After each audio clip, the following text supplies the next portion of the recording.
Our first object is the book. Since it is a regular object, we can use the formula length base times height to find the volume.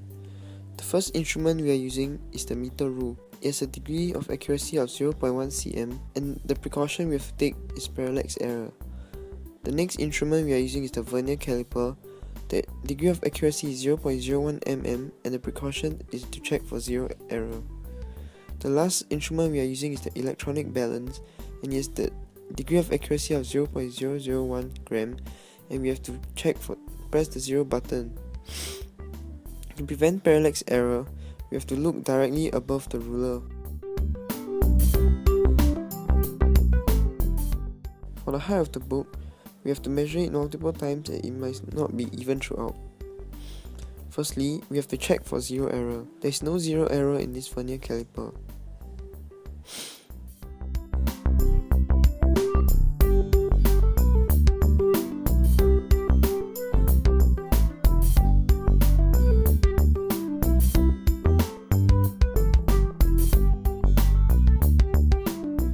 Now, we have to measure the mass of the book. Use the instrument electronic balance and press the 0 button.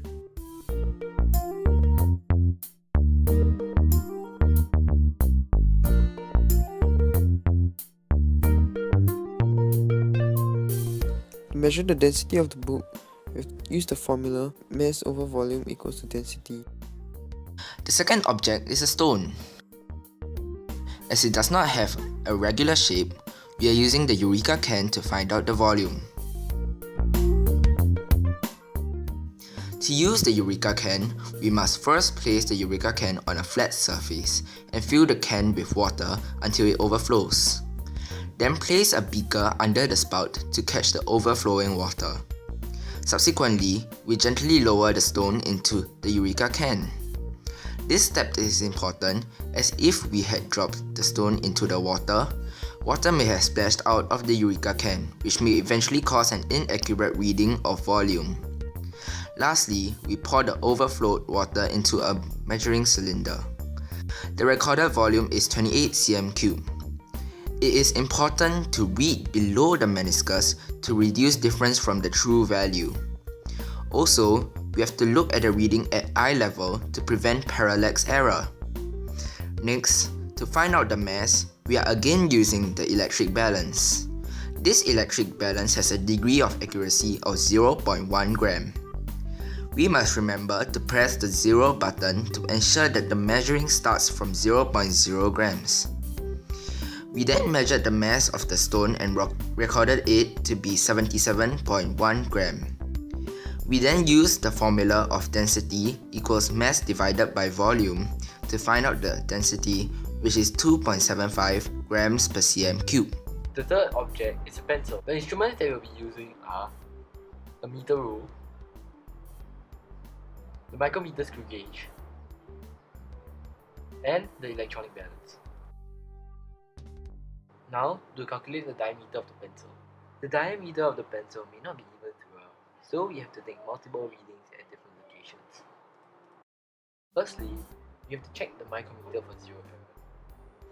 Next, measure the diameter of the pencil using the micrometer. When the object just touches the micrometer on both ends, then 3 clicks on the ratchet.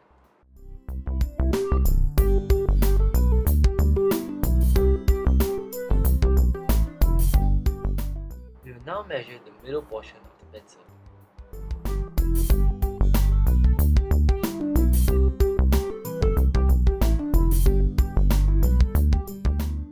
Measure it one last time.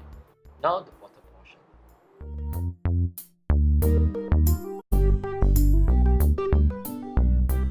To determine the length of the pencil, we must read the measurement at eye level to prevent parallax error. To determine the mass of the pencil, we have to first reset the zero of the electronic balance, then put the pencil on the electronic balance to weigh it. Now to calculate the density of the pencil. Firstly, we must calculate the volume. We split the pencil into two parts to calculate its volume, the pink cylinder and the brown cone.